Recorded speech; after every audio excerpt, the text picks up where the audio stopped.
Nag-message sa akin si Toyota na kailangan ko na raw pa PMS tong Hilux. Yung in-advise sa akin dati, 3 months or 5,000 kilometers. Nakaka 3,000 kilometers pa lang ako in 3 months. Pero hindi ko na papatagalin pa. Baka kasi i-void nila yung warranty. 2 years naman tong free PMS nila na up to 20,000 kilometers. Kaya sundin ko na lang. Buti na lang may ganitong offer si Toyota. Kasi hindi masyadong iniisip yung gastos sa PMS in 2 years. Yung iba kasi first 1,000 kilometers pa lang ang mahal na. Bali, ito yung exact mileage para sa PMS 5,000 kilometers. Kumuha na rin ako ng appointment stub para ma-process na yung PMS. Expect ko na rin na matatagalan ng konti kasi palaging marami yung nagpapaservice dito. Comment nyo nga kung ganito rin ba sa Toyota dealership na pinupuntahan nyo. Kape na lang muna habang waiting sa PMS. Tignan na rin natin yung Hilux Conquest 4x2 automatic. Yung price niya, 1,669,000 pesos. Maganda rin yung ganitong color.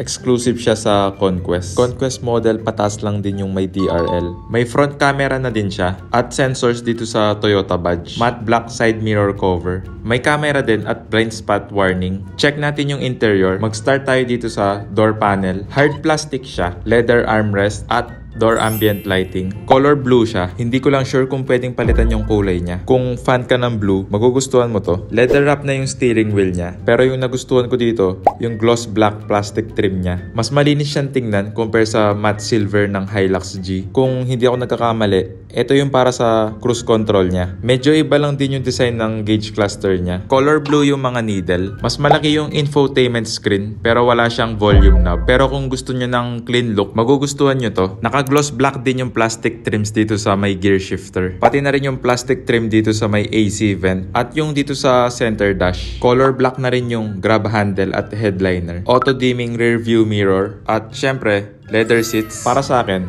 iba pa rin yung stock na leather seats compare sa leather seat cover. Power adjustment na yung sa driver seat pero wala siyang lumbar support. Manual adjustment naman sa passenger seat. Hindi ko sure kung malayo yung difference niya sa cloth seats pero mas malambot siguro siya ng konti. Yung legroom niya, okay lang siya. Sa headroom, may space pa naman ng konti. At yung favorite ng lahat, rear AC vent. Yung dito sa likod naman, fashion bar. Maganda yung design.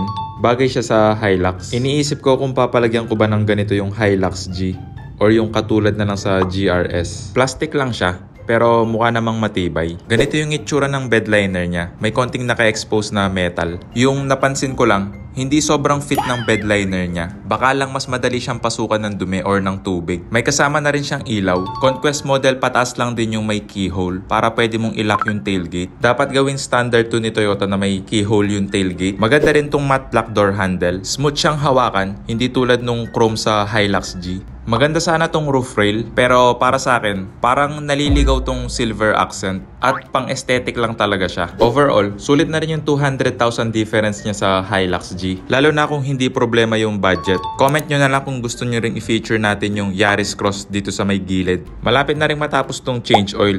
Ay, PMS pala. At natapos din ang PMS pagkatapos ng matagal na panahon. Bali ganito yung ginawa nila sa PMS 5,000 kilometers. Comment nyo na lang kung may sobra ba or kulang sa ginawa. Palike na lang and subscribe. Paalam!